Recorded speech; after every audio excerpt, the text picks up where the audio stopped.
صندوق الزمالة قد بينت الحكم وقلت بأنه إن كانت الأخت ملزمة أو مكرهة على ذلك فلا إثم عليها ولا حرج، بشرط أن ألا تأخذ أكثر من رأس مالها إذا كانت هذه الأموال في صندوق الزمالة توضع في بنك ربوي.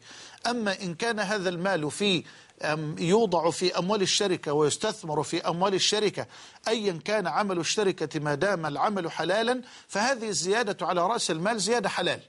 أرجو أن تنتبه الأخت لذلك.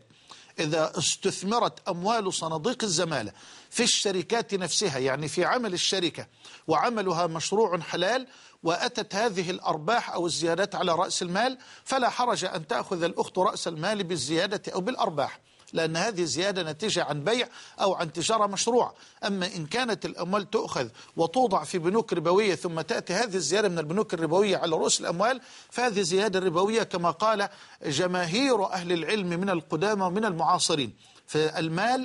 المال الذي ينتج أو يأتي زيادة على رأس المال لعنصر الزمن فقط، هذا مال ربوي. فالربا هو زيادة أو ولادة المال للمال لعنصر الزمن، ليس إلا.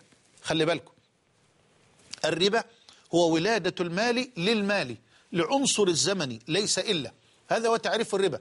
أما إن كانت هذه الزيادة تأتي من تجارة مشروعة من خلال الشركة التي أودعت فيها الأخت هذا المال أو تعمل فيها، فهذه زيادة إن شاء الله تعالى زيادة مشروعة ما دامت التجارة التي تجر في هذه الشركة أو العمل الذي تؤديه عملا حلالا أو عملا مشروعا، والله تعالى أعلم.